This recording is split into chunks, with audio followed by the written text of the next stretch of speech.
Sairam, welcome to this month's episode of Regional Inspiration Channel. And today we have our budding YAs, the recent YAs who have joined who joined the YAs program recently, completing their SSC program. And we will have an interaction with them. Leading the interaction, um, our own YA reps of the region, Meera Rangasamy and Sriram Shankar. These are the two leading YA reps, YA representatives of our region. They will be interacting with the panelists. We have a panelist of 5 members, and we will be interacting with them, finding out what they learned in SSC, their perspective on SSC, and what they're expecting from YAs or what they see YA perspective is. And third, devotee's perspective. So there are 3 different areas, different phases of a devotee, starting from SSC. They will be covering and discussing on that one. Our coordinator for the session is Meera. Meera is our female YA rep of the region 10. Swami entered Meera's life at the age of 8 when she joined the SSC program in a Houston center. She went on to graduate from the program and stayed involved in center activities through the YA program. She was then given the opportunity to be the center's YA rep and served for 2 terms, and also imparted her love of music and singing on the SSC children as SSC Bhajan coordinator until May 2021 till recently. As YA rep, Meera led the YS through various programs and initiatives, and she also served concurrently as YA Bhajan coordinator as well. She was also blessed to be able to sing in front of Swami alongside the Region 10 YAs as part of the Pati Yatra in 2003. With Swami's grace, she accepted the role of regional YA rep alongside Sriram, which she is currently serving. Meera currently resides in Houston and is an HR professional with 2 masters, the most recent in human resources management. Her favorite teaching is we can be successful leaders only if we are disciplined followers. Only we are disciplined followers who do not issue commands to others, but rather set an example of service in our actions. So beautiful, Meera. Along with Meera, we have our great YA leader, Sriram. And I have been having so many interactions with Sriram, and Sriram is phenomenal, the way how he leads, coordinates, and builds the team. I like that in team building in that one. I still remember in many of our regional interactions and retreats, interactions with center officers, he used to ask, sir, is there any YA coming up in your center? Which means like whoever is graduating from SSC 4. He's so eager, he wants to bring people. And with that enthusiasm, both Meera and Sriram brought our young 5 birds to us, and let's listen to them. Over to you, Meera. Sairam. Sairam Murli Uncle, thank you so much for that. That's such a nice intro there. Jai Sairam to everyone listening today. On behalf of Sriram and I would like to offer our humblest pranams at the lotus feet of our divine Lord Sri Satya Sai Baba. On behalf of the Region 10 YAs, we welcome all of you today to this session. So glad that you can make it today. The title of our session is Breaking the Bubble, InSAIghts from Incoming YAs. And as Murli Uncle kind of mentioned previously in the intro, we decided to choose these 5 YAs because they bring such a fresh perspective to life and to the program. And sometimes we feel that the younger ones kind of get overlooked in a sense when it comes to that. So we definitely wanted to showcase them. We wanted to allow them the platform to, give all of us these insights, because I feel like all of us, irrespective of age, can relate to them. So with that, I would like to introduce our panelists today. We have Savina Pramsook from the South Houston Center. We have Nanditha Niranjan from the Dallas Center. We have Meghana Vedala from the Dallas Center as well. We have Samiksha Suresh from the Austin Center. And then we have Raaga Srimadh from the Austin Center as well. So we've covered all our bases today. So with that, I will hand it over to them to do their little intros of each other. Savina, do you want to go first? Yes. Sairam, everyone. My name is Savina Pramsook. As Mira said, I am from the South Houston Sai Center, and I'm actually a freshman at Texas Tech University, and I've been part of SSC since I was 6 years old. Thank you. Great. Nanditha, you want to go next? Hi everyone, my name is Nanditha. I go by Nandu in the Sai fold, and I'm from Dallas Sai Center. I just started as a freshman at UTD this year, and I entered the SSC program around 5 or 6. Thank you for having me. Wonderful. Samiksha, you want to go next? Saram everyone, I'm Samiksha. I'm from the Austin Sai Center, and I am going to be entering USC starting in January. And I started at SSC when I was around 5 years old as well. Great, great. Meghna, you want to go next? Hi, everyone. My name is Meghana Vedala, and I am from Dallas Sci Center. I am currently a freshman at University of Texas at Dallas, and I have entered the SSC program since I was 8 years old. Wonderful. And last but not least, Raaga. Hi, everyone. My name is Raaga, and I'm from the Austin Sci Center. I've also been in the SSC program since I was about 5 or 6, and I'm currently a freshman at UT Austin. Wonderful. Thank you all for joining today. We're so excited to hear you. Let's run through the quick structure of our program for the listeners out there. The program is going to be separated into 3 sections. The first part is going to focus more on their SSC journey. The second part is going to be on the YA journey and what they would like to see from us. And then lastly, it would be the devotee category as to, what they're looking for in their future and, how all of this has come together for them as of now. So with that, let's go ahead and get started. This question will be for all our panelists. How would you describe your time in SSE in 3 words? So first, we'll hand this off to Savina. The 3 words that I would describe SSC, the first one is impactful, because I felt like SSC has helped me through the tough times over the years.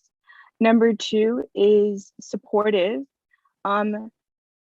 SSC has definitely helped my family with financial issues, especially my teachers. So definitely to that. And also cultivating. It definitely helped me through just learning those skill sets, and especially those 5 human values. I still use it throughout my life. So yes. That's such a great answer. Nandu, do you want to go next? Yeah, sure. I really love Savina's words. I would go with indispensable, universal, and it being a handbook. I've been in SSC and just Sci Center for like all of my life. And I feel like without SSC, I wouldn't have made, have been as decisive or have those qualities of just like universally seeing the world without SSC. So I would say that. Okay, that's great.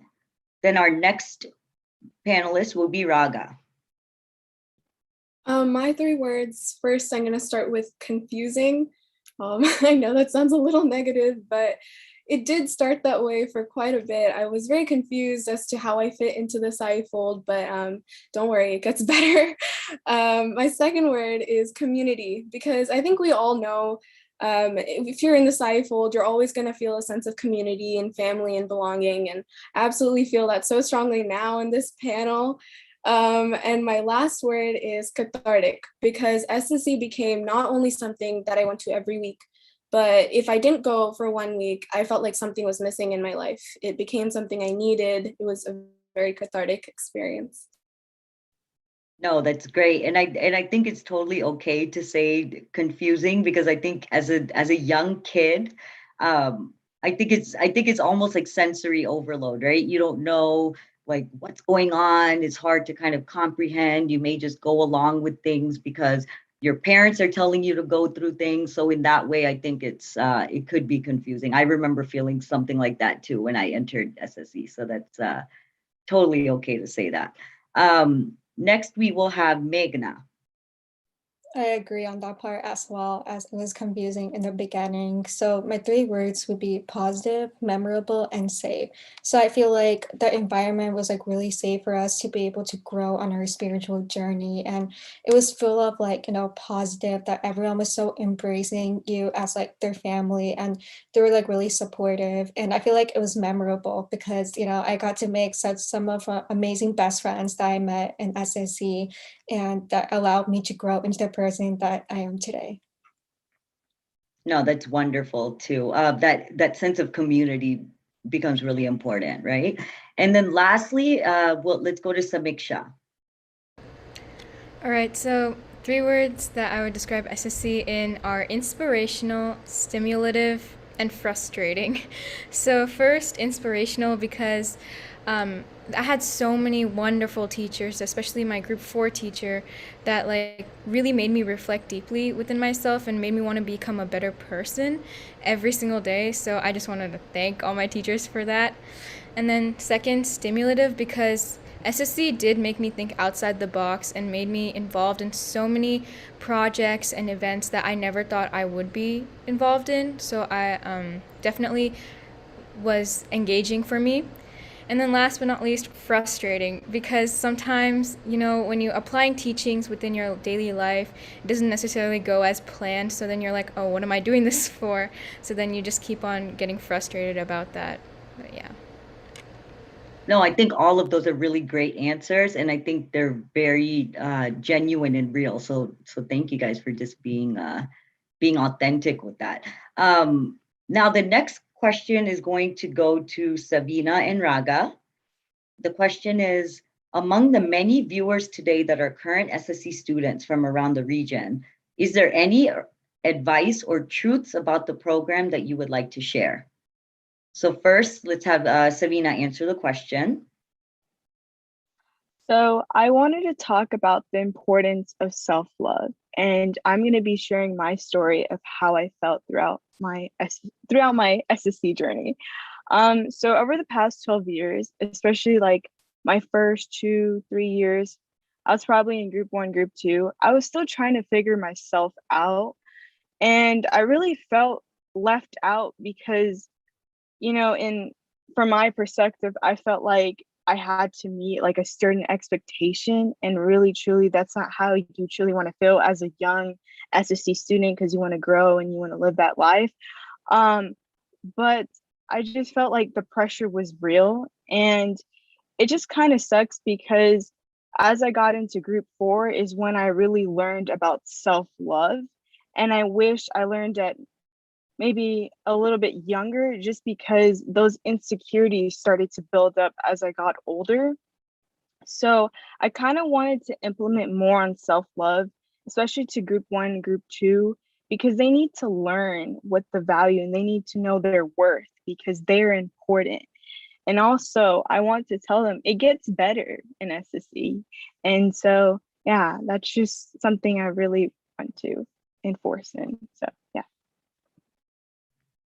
No, I think that's a really important point that you just brought up, right? That feeling of you have to hit a certain ideal. One word of advice I can give you on that part is look at the word perfection and imperfection, right? If you look at the word perfection, it becomes an ideal, right? It becomes a standard. If you look at the word imperfection, perfection also lies in imperfection too, right? So what that says is that even when you're flawed, you're still perfect. Right. And so I think that's important for all of you guys to know, right? Like there's no gold standard. It's like just be you, just be authentic. And even then it's like Swami will still think that you're perfect, even when you feel flawed. Right. So that's just one word of advice I wanted to throw in there. We can go to well, what was that? Oh, that was really deep. I had to think about that. Wow. Let's go to Raaga's answer there. That was really great advice, by the way. I'd say for me, a piece of advice I would give is that growth is not linear. When I was in SSC, I feel like I kept expecting my faith to just keep getting stronger, or for whatever I learned in class to just keep getting better. But I think it's okay to know that you're going to have ups and downs. It's part of the process. And honestly, no matter how low you get, you're always going to be a part of the Sai-fold. So it will end up fine, really. I didn't believe it either, but here I am telling you it's going to be okay. Just trust in the process. And like Savina said, like trust in yourself, learn to love yourself. You know more than you give yourself credit for. And also trust the people that you go through SSC with and the people that are with you in the Sai-fold. They're always going to be there, and they're all so amazing in so many ways. You're going to grow together in ways that you really can't with other people. So just trust in Swami, trust in yourself, and you will be fine. No, that's great. And I think that's really good advice for all the SSC kids, for all the devotees to know, really, to be honest, right? That everything is a work in progress. So, and improvement will keep coming. So I think that's great. The next question will go to all of you. Did you ever doubt God during your experience in SSE? And if so, were you able to come out of the doubts? So I think we will hand that one over to Savina first. So my answer is yes, but this is very deep to me, especially at a young age, doubting on God. It goes back to my disability in reading comprehension and the fact that I had to held back a grade, which really did suck.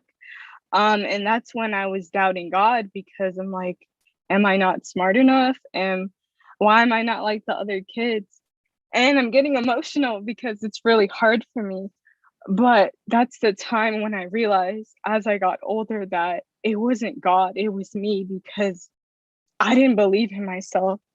And so it really does matter to love yourself first, because if you don't, then you're going to have all these insecurities that are going to start building up.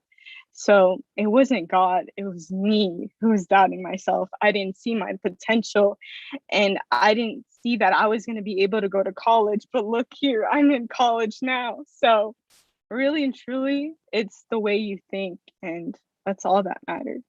So yeah. No, that's wonderful. And I thank you for being so vulnerable and being able to share that, right? I think that's a very normal struggle for people, especially in like your age group, and even a little beyond that, right?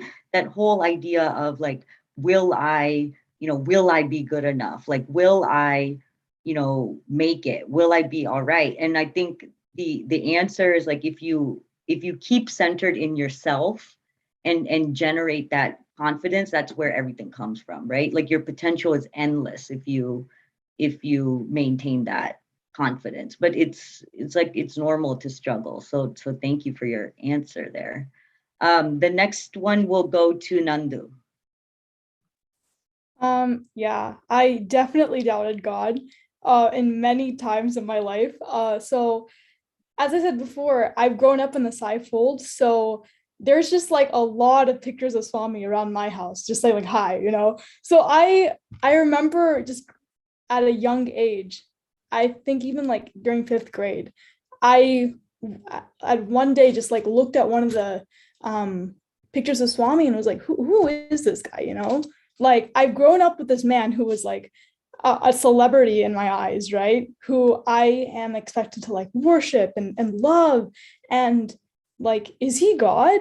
I really doubted that. And I remember just feeling so mad at myself, honestly, and just really guilty that I did that. Because like, of course you don't want to like have any sort of like like hate or like dislike towards like this figure, right? But I remember telling my mom that I was doubting Swami, and I just remember her telling me like, it's okay, like at least you're thinking of him, right? At least you're contemplating about this lower fact. You're not taking it for granted. And I think that's when I realized that it's okay to test God. Actually, I think it's best to test God, because that's when you strengthen your faith with him. That's when you strengthen that connection with him. And that was only like probably the first time. I remember doubting God in 8th grade whenever I was feeling really insecure about myself. I remember most recently doubting God in the pandemic, right?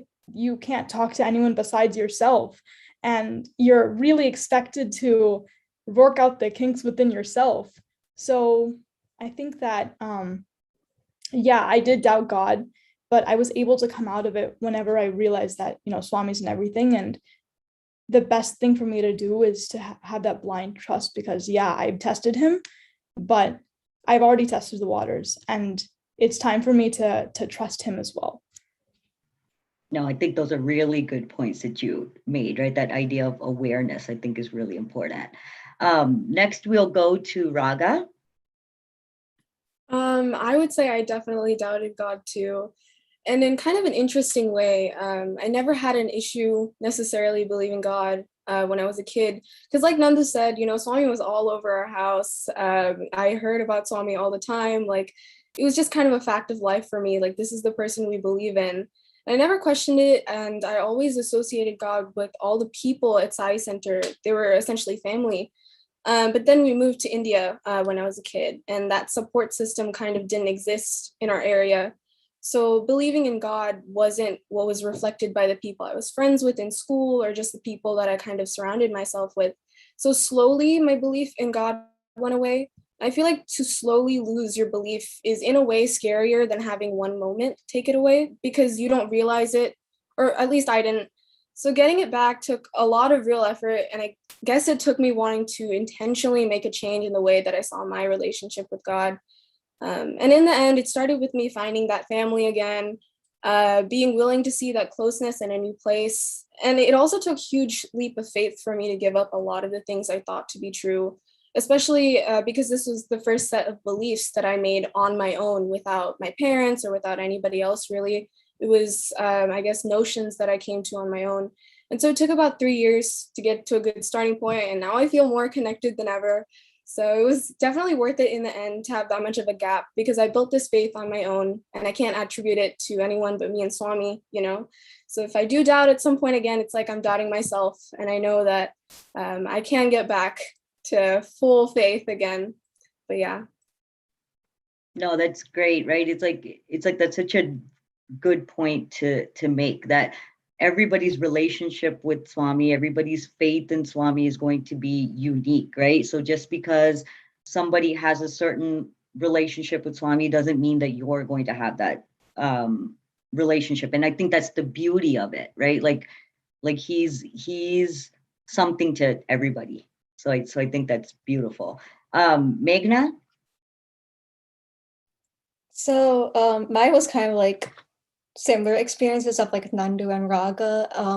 I mean, throughout my life, I did doubt God, but it was like, one day I doubt God, and the next day I'll be like, okay, I trust you again and stuff like that. But I feel like what really hit me, it was like impactful, like of me doubting God, was during pandemic, definitely, because I feel like it changed the way, our lifestyle, the way, like we went to school, instead we did virtual and everything. So I just felt like it was hard on me, like to have faith in God when this pandemic was happening and I couldn't see any of my friends, and like so many people have died of COVID. And I was like, I was doubting God. I was like, why was this happening to us and everything? But I am thankful that, like this pandemic like was definitely not what we wanted, but I feel like I really got my resilience for it. And I feel like, I even cried to my mom, like about me doubting God, how I'll be able to trust God again. But my mom was like, it's important to like doubt God, because like Nandu said, like, it's important to strengthen, your relationship with God. And that's how you'll be able to overcome that obstacle. So I feel like in life, it's okay to have doubt, because after having doubt and having that faith in God, it gets even more stronger each time. So yeah. That was such a beautiful answer, to be honest. Last will be Samiksha on this question. So, like everyone else, I also have doubted God. And I started doubting God around my sophomore year of high school. And like only very recently, like the past few months, like end of senior year, have I really been able to reconnect with Him. And I can't really explain why I lost my connection. Maybe it was related to my mental health at the time, because I like isolated myself from not only those around me but Swami as well. So that led to my disconnection. And it definitely got worse during COVID. But the thing that really got me back and like more connected to Swami is my college admission. So I got into the spring admissions for USC, and at first I was like, oh, it's spring admission, I don't think I'd want to go there. But then as I was like looking at like my family issues and like my personal life as well, I found that that was the best option for me, that's when I realized that Swami has been there for me this entire time. Like when I got college rejections, didn't get to like my dream school or any of that, like Swami knew what he was doing, and that is what made me reconnect with him, because I got more confidence not only in myself for getting into college, but in Swami for taking care of me, and that's why I'm just more connected now than ever. I love it. It's always the tests that bring the rewards in a sense, right? So that's wonderful. This last question, we're going to go to Raaga and Samiksha. What is something that you would like to see implemented into the SSE program? I'm sorry, I was muted for a second. Raaga? So for me, actually, before I say my answer, I just want to preface, Samiksha and I both did SSE teacher training this past summer. And so just going through that training, I think kind of helped us get to the answers that we're about to say. So for me personally, I would like to see a lot more lessons catered toward kids that are brought up here. A lot of the lessons I learned until group 4 didn't necessarily apply to what I was experiencing every day. And sometimes it even felt like my experience as an American Indian kid wasn't valid because it's not what all the examples we were given experienced as well. Another thing is a lot of the lessons are taught kind of one-dimensionally, in the sense that we may teach something with such good intentions, but the results aren't always of the same level. Sometimes we forget that when teaching kids, we jump to the simplest possible definition so they can understand the content. But I feel like as they get older, this leaves us with a lot of gray area. For me personally, at least, what I saw was with Sealing on Desires, I felt this way, especially because I was dorm shopping at the time. So I was spending so much money trying to get stuff for my room and all of that. And you have to spend like crazy amounts, right? So I kept feeling guilty to the point where if I heard the word sealing on or desires, especially put together, I'd be like, oh no, I shouldn't be getting this thing that I absolutely need.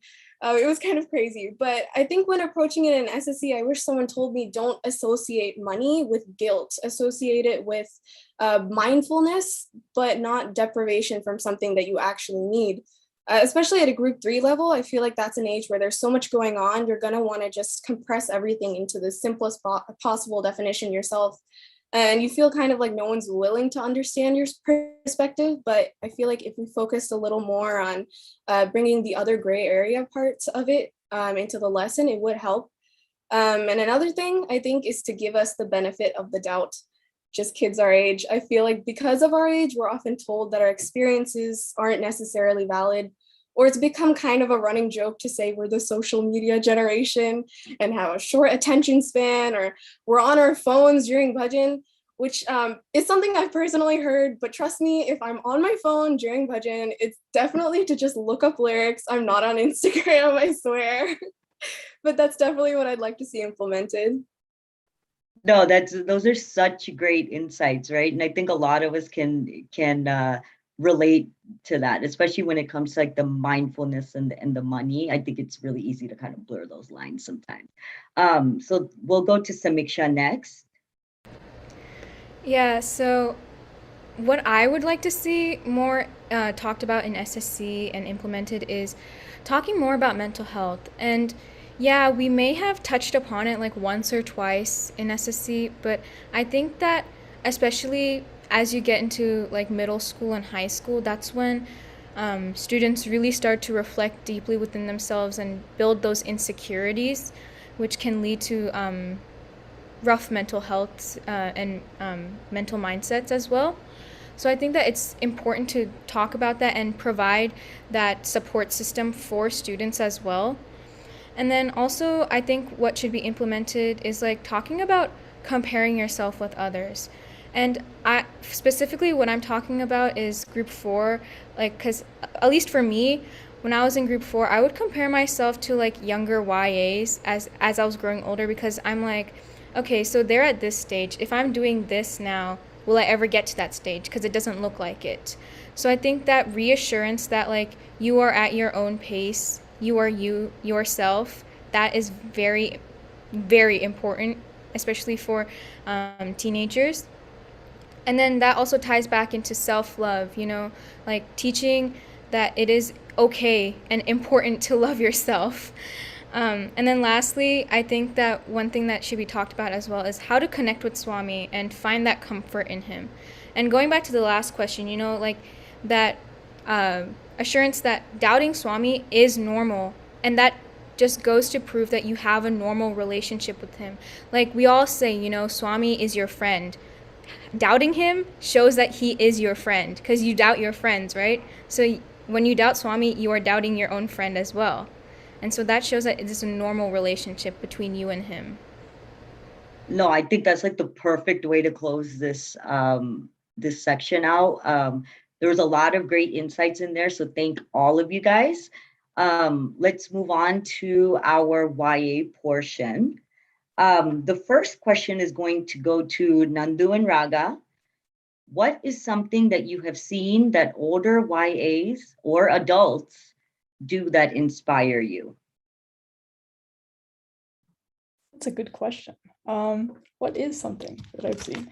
I think that, well, I have an example, I guess, for this.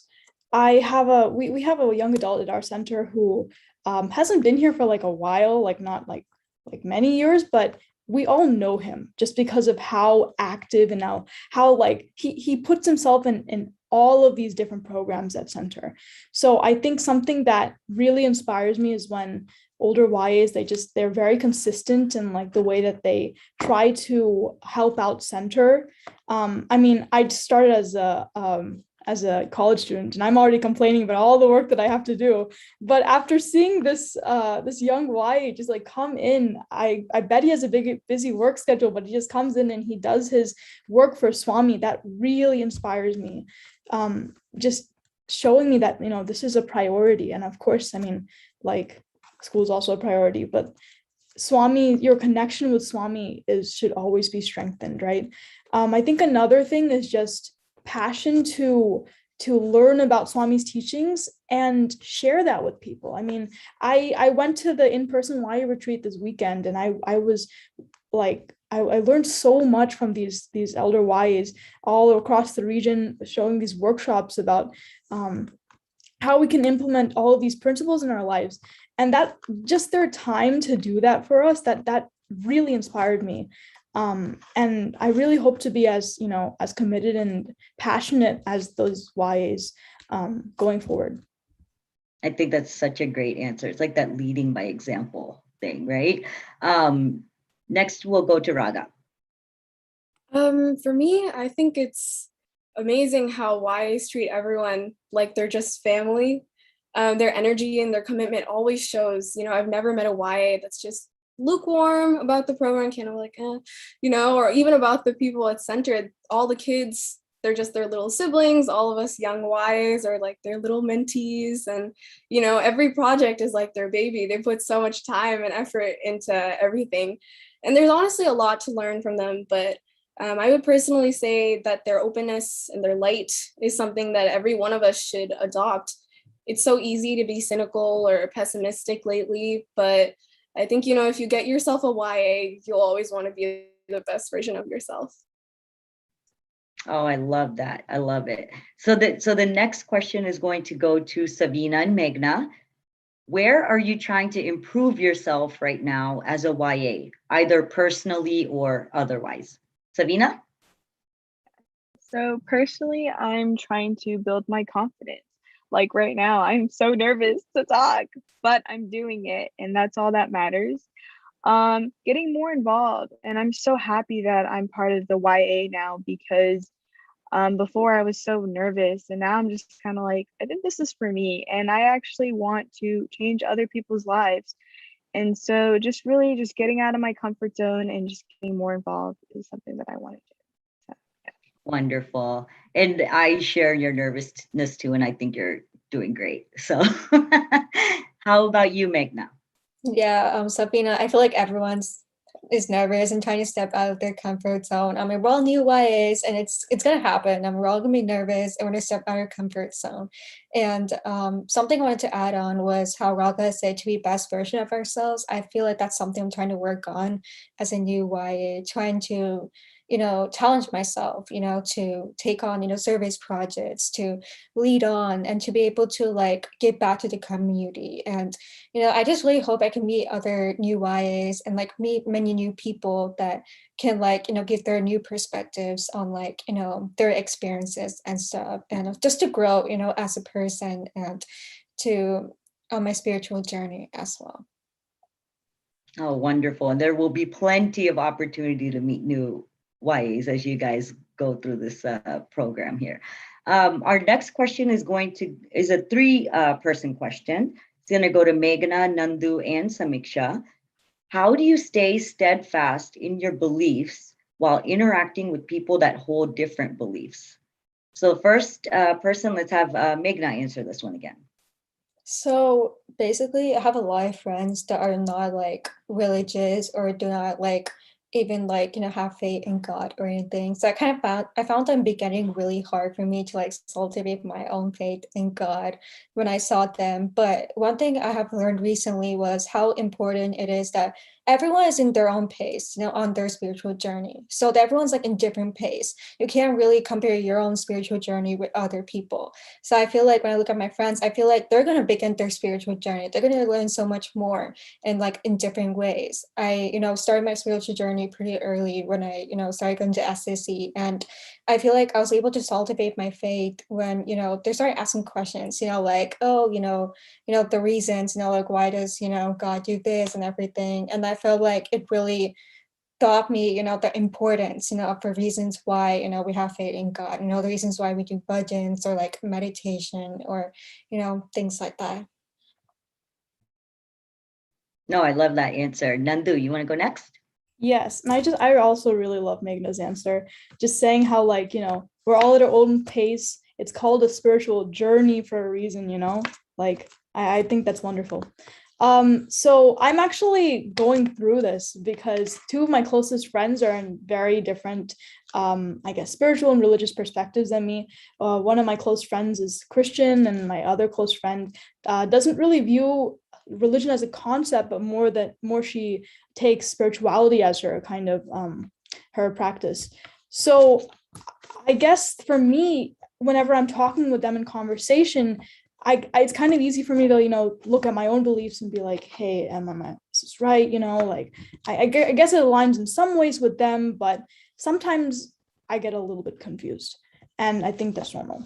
But what I've found really helpful for me is to translate what I've learned from Swami through my actions and my words, rather than saying like, oh, my guru said this, right? I try to interact with them in a way that's, loving and kind and something that we all agree upon.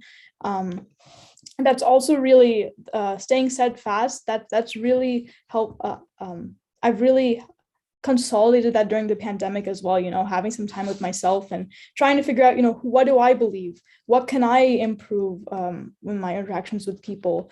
And just translating just Swami's views into how I behave has really helped me.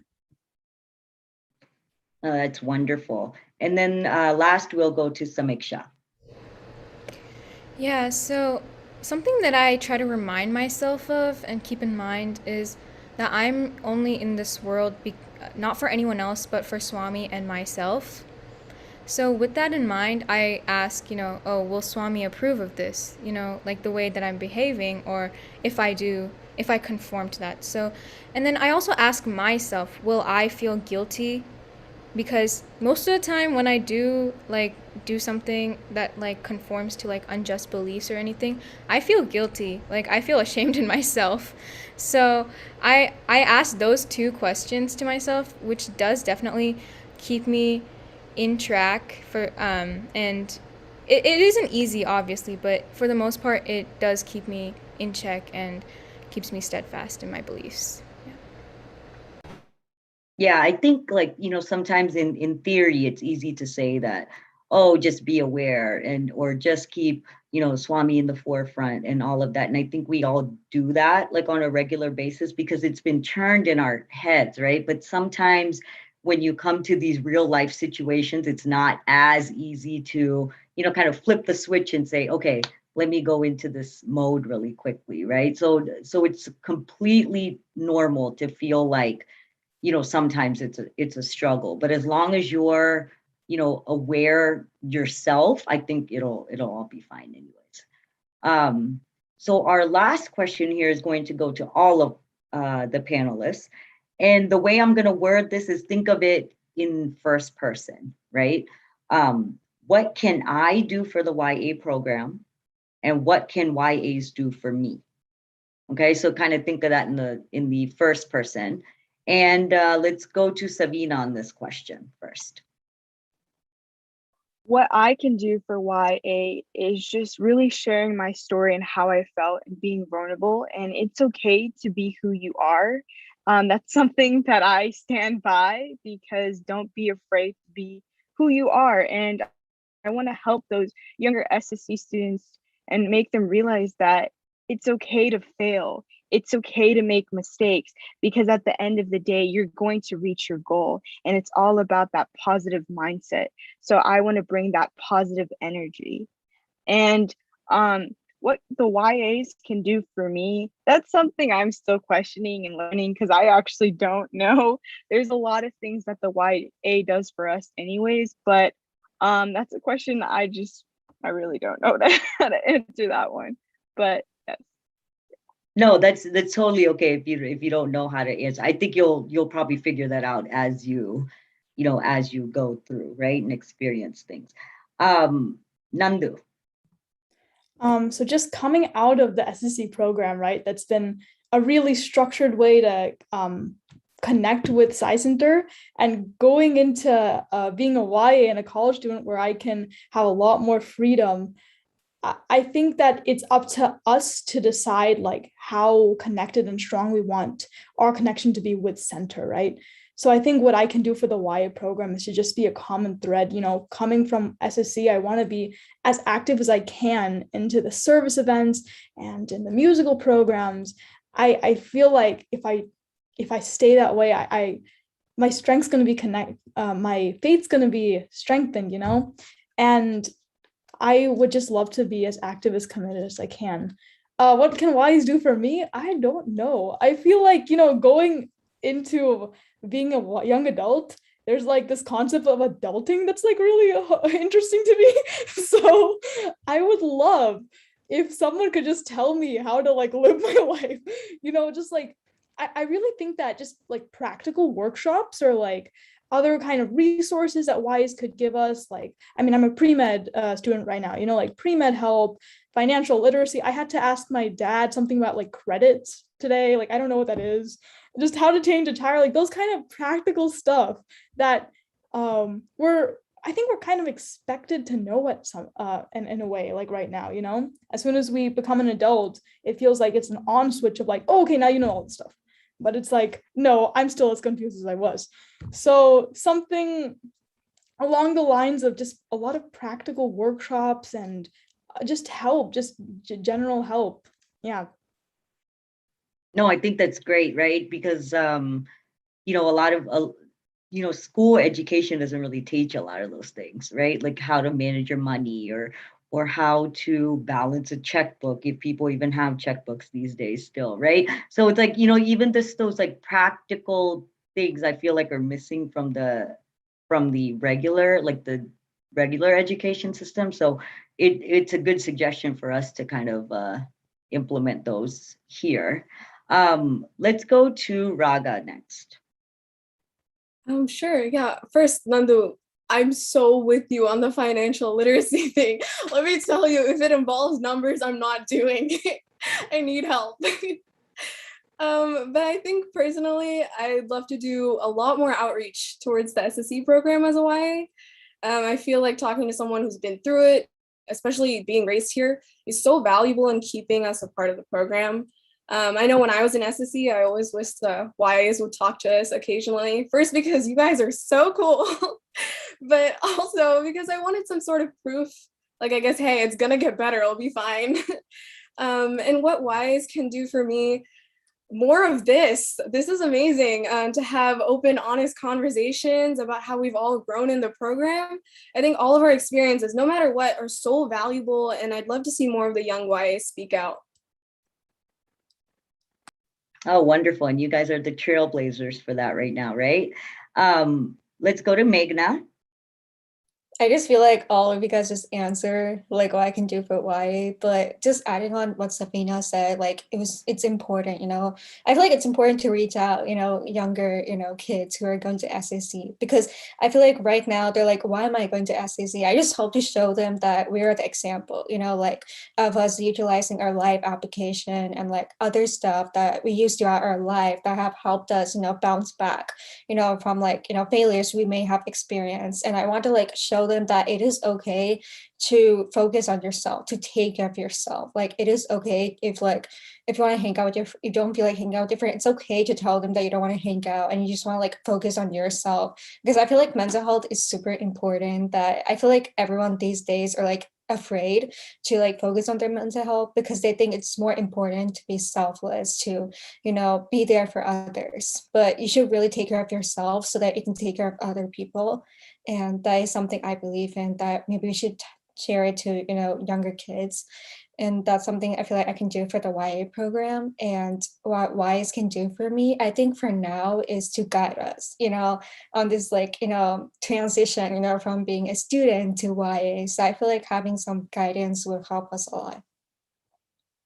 No, that's great. And I think you took the words right out of my mouth when you were talking about how to, you know, if you can't take care of yourself, you can't take care of others either, right? You won't be doing anybody justice if you can't take care of yourself. So you literally took the words out of my mouth.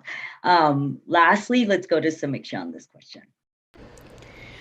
Okay, so first off, Nandu and Raaga, I totally get that financial thing. The worst part is I'm a business major and I know nothing about financial literacy, so that's like really bad. But anyway, I'm gonna try to keep this short because of time. But what I believe I can do for the YA program is, you know, be involved. So there was this one thought for the day that I read, and Swami was saying, you know, most people think about spirituality as like salt in dal. However, it should be the other way around. So it should be spirituality is the dal, and then your secular world and your everyday life is the salt. So you should surround yourself with spirituality in everything that you do. And that's how you become more involved, you know? So that's something that I'm going to try to incorporate, you know? And then and I also, you know, want to make that extra effort to connect with Swami by like indulging in content and things like that, because when I do this, like to how it's going to help the YA program, I feel is like, you know, I'll be more genuine and more pure to like everything that I attend to, what I get involved in, and all that, because rather than just like continuing being in the YA program just because I've been in SSC since I was a kid, you know, like I feel that that dedication is important, not only for the YA program but for myself as well. And then as for like what YAs can do for me, I feel that like just like support, like everyone said, like older YAs, just like helping the younger YAs get used to it. And something that I wanted to point out is like because YAs are such a big age range, like we can have like, you know, events or like content, things like that, that is more curated towards incoming YAs, so like from like 18 to 22, who are like just getting into the real world and like the reality of the sci-fold and how to incorporate our spirituality within everything we do, you know? So yeah. Yeah, I think that was such a nice answer. That analogy with the salt and the dal was like amazing to me. I loved it. So one quick thing I wanted to touch on when I was thinking about like what you guys were talking about before we move on to this last section here. When Savina was talking about failure, right? Like, you know, being that, you know, it's okay to fail, and yes, it is. And usually failure is looked at as, you know, as a negative thing, right? You didn't accomplish a task. But if you actually look at the word, it could really be a positive thing too, right? Like if you're failing, you're winning. And let me tell you why you're winning. Because if you look at the word failing, FAILING, right? It stands for finding an important lesson, inviting needed growth. So if you have the lesson and you have the growth, those are the gifts from failing, right? So if you end up getting a gift out of the experience, you've already won.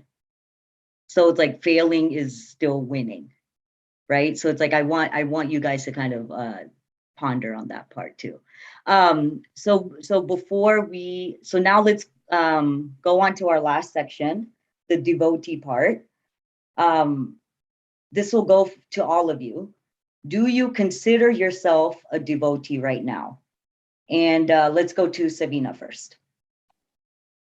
So yes, I do consider myself a devotee, but before I did not. And the reason why I did not is because I thought that a devotee needs to meet certain expectations, but really, truly, the only person who thinks I'm not a devotee is myself. So honestly, I believe that I am a devotee because I'm here today to share my story. I was involved throughout my whole life with SSC. So I think I'm solid. So yes, I do think I'm a devotee. Wonderful. And really and truly, oh, sorry. Yeah. No, that's fine. No, that's wonderful.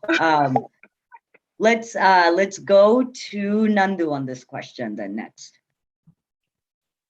I think I am, but I just feel like it's really natural for me to say like to, you know, have those doubts every once in a while. Like, you know, I think that I've come to a point right now where in a lot of things, wherever I'm struggling, I tell Swami, like, you know, take care of it. Like, I don't want to deal with it. You know what's right for me. You need to take care of it. And I think that stance on like blind trust is what's really propelled me to kind of trust him and make me a devotee. But also, I think for myself, I need to be more consistent in how I inculcate Swami and his teachings in life and you know, all aspects of my life. So I think I would consider myself a devotee, but you know, throughout the process, I'm still searching for that constancy in my bond with him. So that's what I would say. No, I think that's great. And I think it's a very honest answer when you say that you're still searching for it too, right? I think a lot of us are still searching, right? I personally am probably still searching. So next we'll go to Raaga. I also consider myself a devotee, but in my own right. I think I used to want to fit someone else's definition of what devotee meant. And like Savina, you know, I always had this weird idea of what devotee meant, I always thought, okay, if I'm not laying down my life all the time, I'm not a devotee. But I mean, it's really what you want it to be. You know, if you know you're committed, if you know every day you're being intentional with how you approach your relationship with God, then you are a devotee. And I think right now I'm in a place where I know I've built my faith myself. So I can be confident in the fact that, yes, I do think I'm a devotee. And I'm also in a place where I know I'm like unintentionally intentional. I'll wake up and I'll like pray to Swami without thinking about it. And that's definitely progress. So yeah. No, that's great too. Meghna? This might be weird to say this, but I also feel this. I also feel like I'm like devotee in training. Like, if that makes sense. Like, I just feel like, like Nandu said, like we're still searching for our answers, but at the same time, I'm like, I consider myself as devotee, but I feel like I'm still in devotee in training where I'm still like searching, like for answers and like everything. And yeah, that's what I just feel. I love it. Devotee and training. I love it. And lastly, it'll go to Samiksha. Yeah, so I guess like Raga and Savina, I feel like there was like some standard to being a devotee. So like throughout high school, I was just like, am I really doing this for Swami or am I doing this to please my mom? Like what am I doing here? So, but like recently, like I mentioned before, as I was getting more connected to Swami, that's when I really truly felt like a devotee, and that's when it came back stronger than ever, so yeah. Oh, that's great. That's wonderful. Okay, so this next question is going to go to Samiksha and Savina. On one hand, we may struggle with the idea of loving ourselves. We touched on the idea of self-love before, but we are also taught to internalize Swami as ourselves. So how do we get into that mindset? So we'll have Samiksha give her answer on this one first.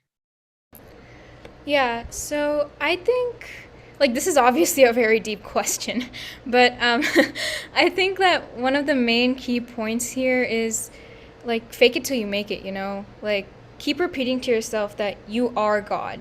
Like, even if you might not believe it now, if you keep on repeating to yourself, one day that will become true. Maybe not in this life, maybe even in the next life or something like that, And so, obviously, this is easier said than done, but that's just something that we need to keep in mind, And also I feel like we should ask ourselves the question, why are we all here in Swami's fold, Swami didn't bring us into his fold just to simply blindly follow someone who is enlightened or divine, We're here to put those practices that Swami teaches us and that Swami has used in his previous lives to become divine, And so something that I like try to like compare it to is like seeds.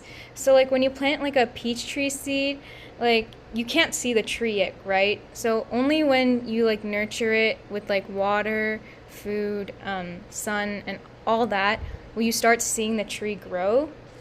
And so just like that, we are like those seeds.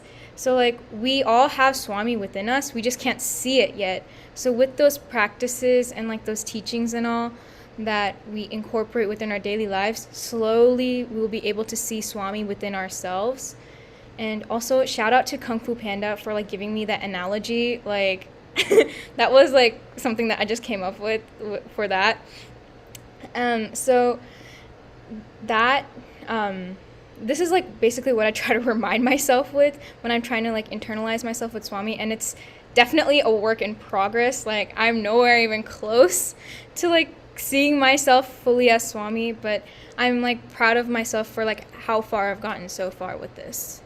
No, that's wonderful. And inspiration comes from the strangest places sometimes. So that's totally cool. And Savina. So for starters, in order to, internalize yourself with Swami, it all starts with your self-love. It all begins with that. And if you don't connect with yourself first, then how are you going to connect with Swami? And from my experience, I know because it took me until now to actually connect with Swami, because I learned how to love myself first. And then that's when I realized, oh, this is how I connect with Swami. And I'm able to do it in the right way instead of being forced. Because when I was younger, it's just forced. Like it didn't feel right. And now I can actually say, I think of Swami naturally. It's not like, oh, and let me think of Swami now. No, it naturally just comes. So it's really about the mindset that you have for yourself. And that's how you're able to connect with Swami and anything else that you're passionate about. So that's No, very I important. think that's wonderful, right? To kind of display that evolution, right? It never starts out at 100% the when you first start doing things. It builds up to that 100%. So I think that's great. We have two more questions left before we close out our session here. This next one is going to go to Nandu and Meghna. How do you interact with or view the secular world from the beginning of SSE as opposed to right now? And let's have Nandu go first. Sure. I first want to say, like, I am learning so much from you guys. I'm like writing down things. Like, wow. Okay. Sorry, I'm gonna keep on going. So, I think in the beginning of SSE, right, I was like a little kid, went to center to color on some, papers, like hang out with my friends. Like it was just, kind of a fun time. I remember going to center every Sunday. This is like a part of my life, right? But that was it, like it's like Sunday and then I have to go to school. And I think that it was just so separate for me because I never grasped the fact that like the things that I'm learning in center also applies everywhere else, And as soon as I started learning that Swami's not just in center, Swami's like everywhere.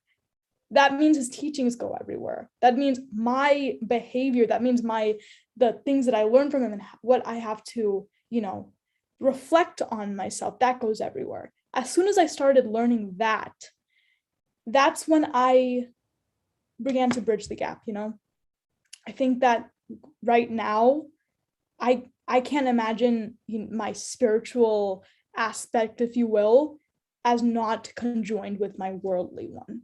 I don't think like it's you can't separate them, like I think that you can't see spiritual truths without looking at it in your life, in your world. You can't see your world in the fullest potential without looking at it in a spiritual lens. They lend a hand to itself. So I think that right now I'm learning to see it in, that Sai lens that, has been a buzzword for a while, but that kind of, that lens of looking at it in this Swami-like view of love. So yeah, that's how I would say it. No, that's like such a profound answer, honestly. Let's go to Meghna next. I agree. And Nandu's answers were just like, wow, like it's so like, meaningful. I agree with Nandu though, like on spiritual lens, because I did see myself change so much, since like I entered SEC. Like, like Nandu said, like, after Sunday, you just go to school and the next Sunday it'll be like that. But I feel like over that time, I started to realize that Science Center has become my constant. That, I feel like if I went to Sunday, that school week would be the best school week because I feel like I'll get a constant change in perspective of how I should see things completely differently. Like in beginning I used to think everything's so negative, so I kind of questioned everything, but I feel like whenever I went to SCC, I feel like every week I'll become more positive and just view everything as a learning experience, everything as meant for my growth and everything. And I feel like SCC has taught me so much about life application on how to handle things that you go through in life. And I feel like as I navigate through my college experience, I feel like, I'm not that scared as I have Swami by my side and I have all these learning tools that I will always rely on when I come across the problems. No, I think that's so great. Now this last question is going to go to all of you. How has your view of Swami evolved throughout your journey? And let's go with Savina first. So tying back to what Meghna said, I really liked how she was talking about the negative and positive side. For me, it started with the negative side towards Swami because I didn't really understand the spiritual side of it. It took me a very, very long time. Like now I'm like, oh, okay, this makes sense.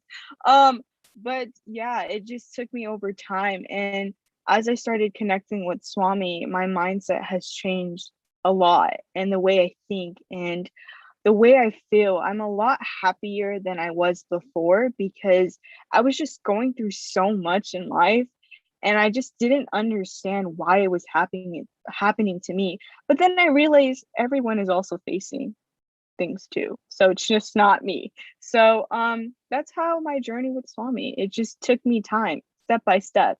And again, it's all about the pace. So yeah. No, I think that's great, right? Not everything is like fairy tales and rainbows in the beginning, right? And I think that's an important thing to understand, that these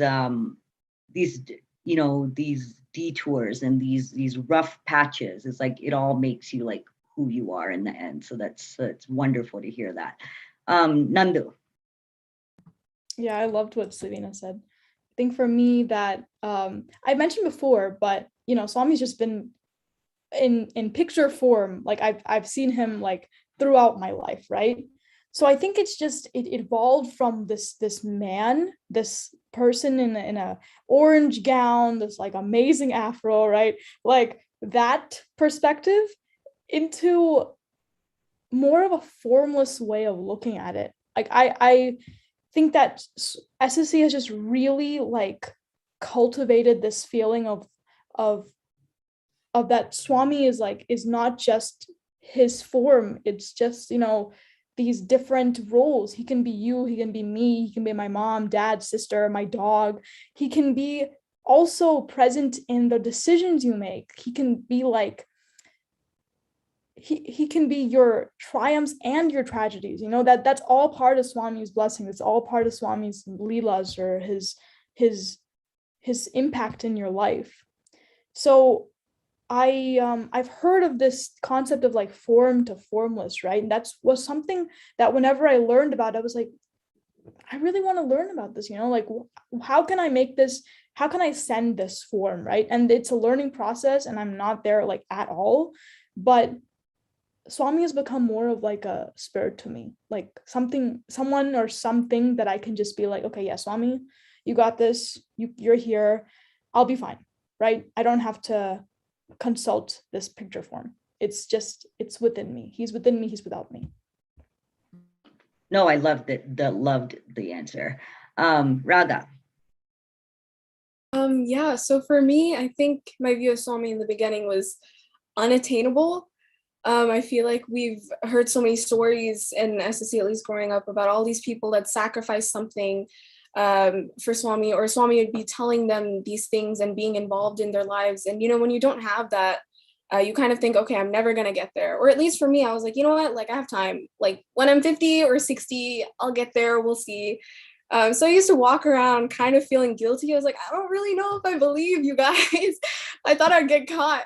But now I don't know, it's just so much stronger, because you really have to look inside and think, okay, how can I build this faith? You're going to have to want it.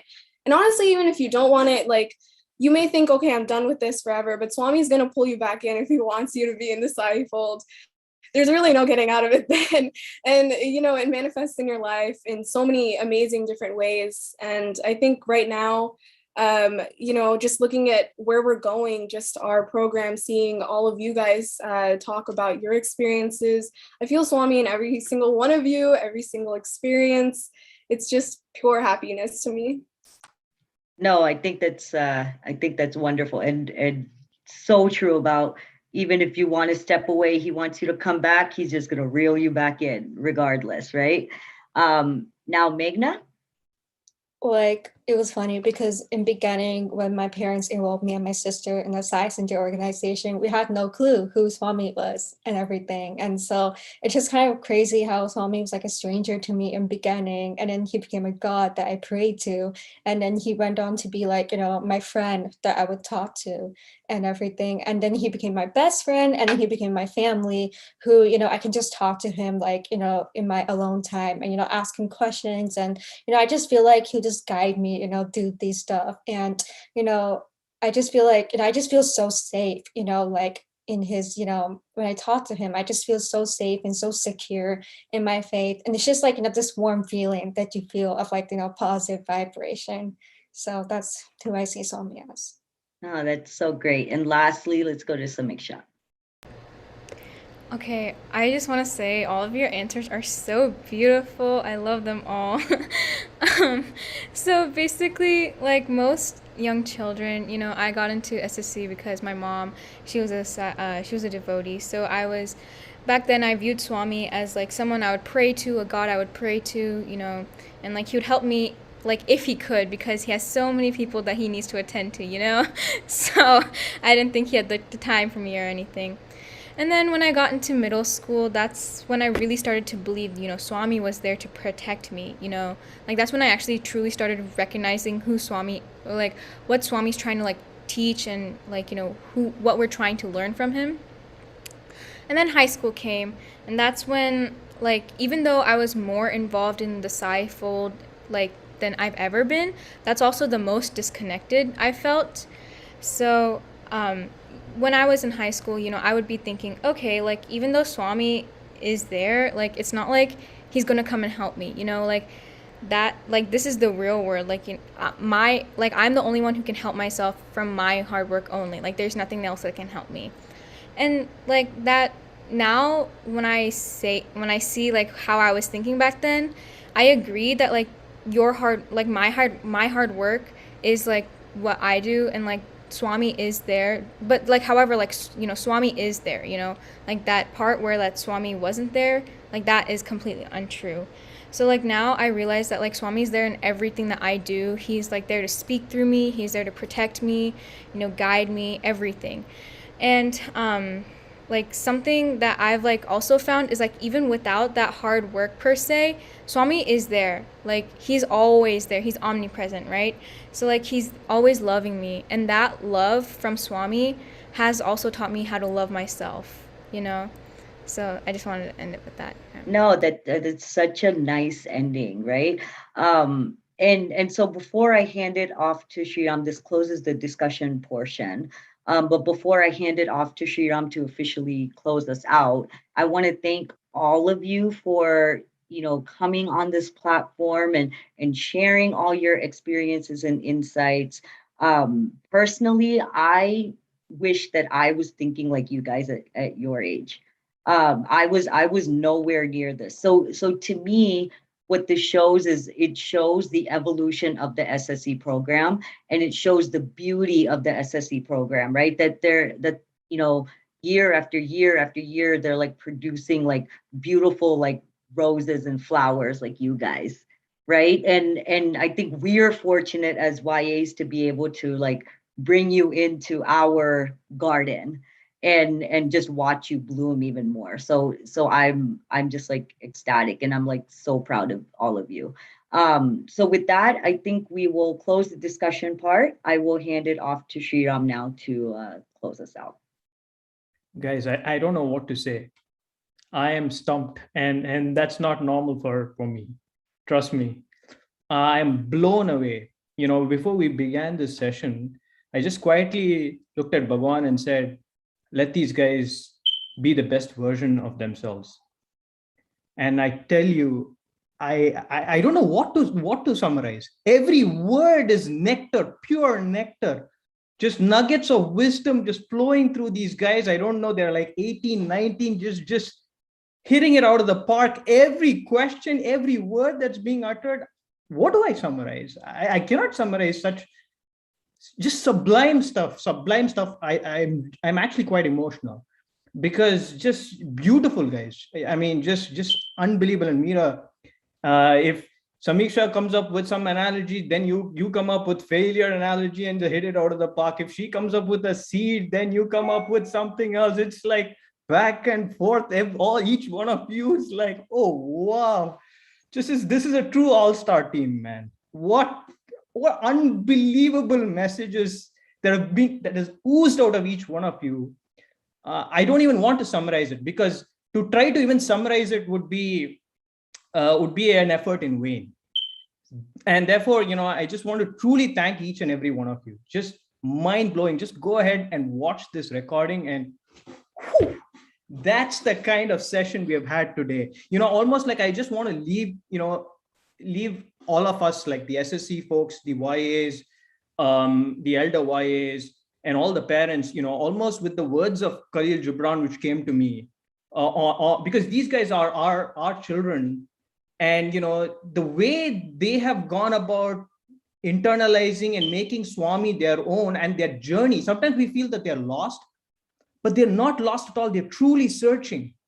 And you can see that search in every answer that they gave. And they've truly made this searching their own and their life's purpose. Meghna said she's a devotee in training. She seems like a full-time devotee in training to me. That's very important, the prefix full-time. Each one of them seem full-time to me. Then Nandu comes and says, I'm taking him from the what form to formless. He's a spirit who travels with me all the time. And then Raaga says growth is not linear. I'm like, what the heck is going on, guys? It's all just one superlative after another. It's just incredible, I mean, therefore, I'll just leave you guys with his words. He says, you're on children, because you guys are our children, the parents, the SSE folks.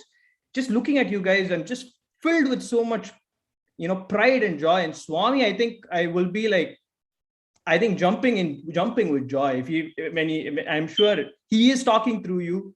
He is there with you. And I have no doubts in my life that you guys will be really special. This is just unbelievable stuff. Because he says, Khalil Gibran says on children, your children are not your children. They are the sons and daughters of life longing for itself.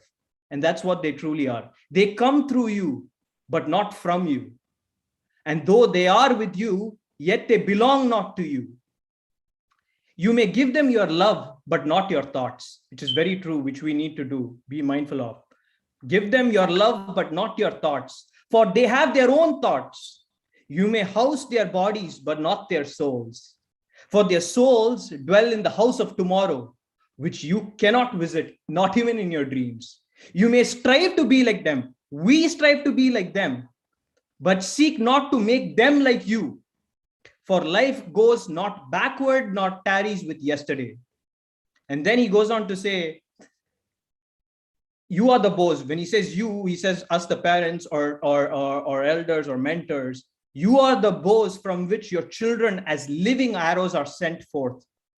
The archer, which is our divine Bhagwan, sees the mark upon the path of the infinite, and he bends you the bow, the mentor, the mentors, the parents, and bends you with his might, such that the arrows may go swift and far.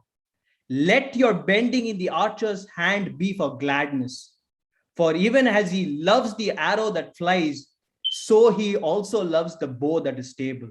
So let us be that stabilizing, loving factor in their lives. And these people have blossomed as a result of how stable, what sort of a stabilizing factor you guys have been, as mentors, as SSC gurus, as Sai community. That community has really helped blossom them, like you said. And I don't know, Meera, I can't thank you enough. I can't thank Nandu, Samiksha, Raaga. Savina is just killing it every second. Meghna was absolutely amazing. I mean, I don't know what to tell you guys.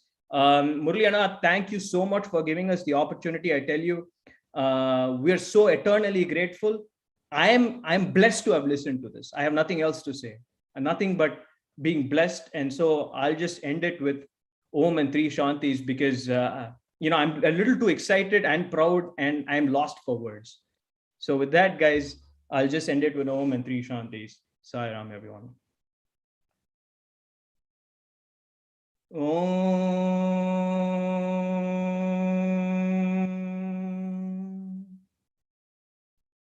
Shanti. Shanti. Shanti.